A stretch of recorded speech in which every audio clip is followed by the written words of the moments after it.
Schedulers decide who runs next, and the Pattern Mastery 100 Essential Task Scheduler tests if you can translate a real-world CPU cooldown rule into tight math.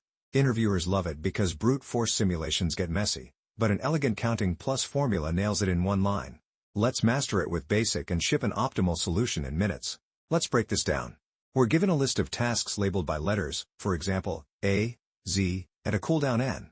Between two runs of the same task, there must be at least N idle intervals. We must compute the minimum number of intervals, tasks plus idles, to finish all tasks. Now let's assess it. A priority queue simulation works but is overkill. There's a clean formula. Let max be the maximum frequency among tasks, and num_max be how many tasks achieve that frequency. We build max 1 full frames, each of length n+1, task plus cooldown slots. The final layer places the num_max most frequent tasks. Here is the structure. Plan, count task frequencies, compute fmax and num_max, then apply the formula and return the max with len tasks. Handle edge cases like tasks equals. Now let's try to implement it using solution 1. Efficiency overview. The time complexity is OT, and the space complexity is OK, where T is the total time units simulated, and K is the number of unique tasks. We count how many times each task appears so we know how much work remains for each task. We store task counts in a heap using negative values so the task with the highest frequency is always chosen first. This queue tracks tasks that are cooling down and records when they are allowed to run again. We simulate the CPU one time unit at a time until no tasks remain.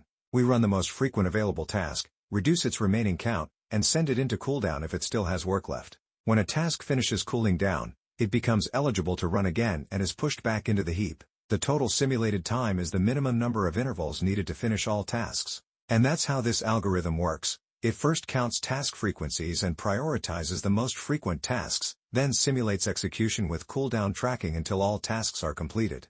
Efficient, simple, and elegant. Check number 1. Let's test our function using this input. Each letter represents a task, and the same task must have a cooldown of 2 intervals before it can be executed again. We look at task frequencies. Task A appears 3 times. Task B appears 3 times. The most frequent tasks determine the schedule length. We arrange them to respect the cooldown, filling idle slots if needed. One valid schedule looks like AB idle AB idle AB. This schedule uses 8 time units, and no cooldown rules are violated. And that's exactly what our program returns. So, our implementation is correct. The algorithm correctly accounts for task frequencies and cooldown constraints to compute the minimum execution time, efficient and accurate. Now let's try to implement it using solution 2. Efficiency overview. The time complexity is O(n) plus k, and the space complexity is OK, where n is the number of tasks, and k is the number of unique task types. We count how many times each task appears so we know which task is the most frequent. We identify the highest task frequency and how many tasks share that maximum count. We create a frame based on the most frequent tasks, where each gap must respect the cooldown requirement. This computes how many idle slots would exist if no other tasks were available to fill the gaps. We fill the empty slots using remaining tasks, and any leftover slots become idle time. The total schedule length is the number of tasks plus any required idle intervals. And that's how this algorithm works. It first counts task frequencies and identifies the most constrained tasks, then uses a mathematical layout to compute exactly how many idle slots are unavoidable. Efficient, simple, and elegant. Let's test our function using this input. Each task must wait 3 intervals before the same task can be executed again. We first look at task frequencies. Task A appears 3 times. Task B appears 3 times. With a larger cooldown, we need more spacing between identical tasks.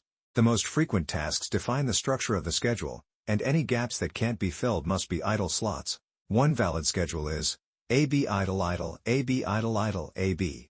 This uses 10 total time units, and all cooldown constraints are satisfied. And that's exactly what our program returns. So, our implementation is correct. The algorithm correctly adjusts for a larger cooldown and computes the minimum required time, accurate and efficient. Schedulers decide who runs next, and Task Scheduler turns that real-world CPU rule into math you can master in minutes. It's a brilliant test of logic, counting, and optimization. Let's do a recap. We're given tasks and a cooldown value n, meaning identical tasks must have at least n intervals between them.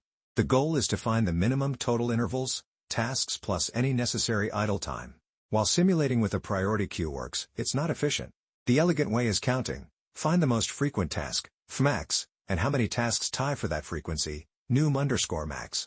Use a formula that accounts for full frames of cooldowns and then fills remaining slots. The plan. Count frequencies of all tasks. Compute fmax and num_max. Apply the formula, max total tasks, max, 1, n plus 1, plus num_max. This gives the minimum time with no unnecessary simulation. We executed this logic cleanly, counted frequencies, applied the formula, and ran the code successfully on LeetCode without any errors. All test cases passed. The math perfectly matched the scheduling outcomes. The big takeaway, math beats simulation. Once you spot patterns in frequency and gaps, scheduling problems become pure arithmetic.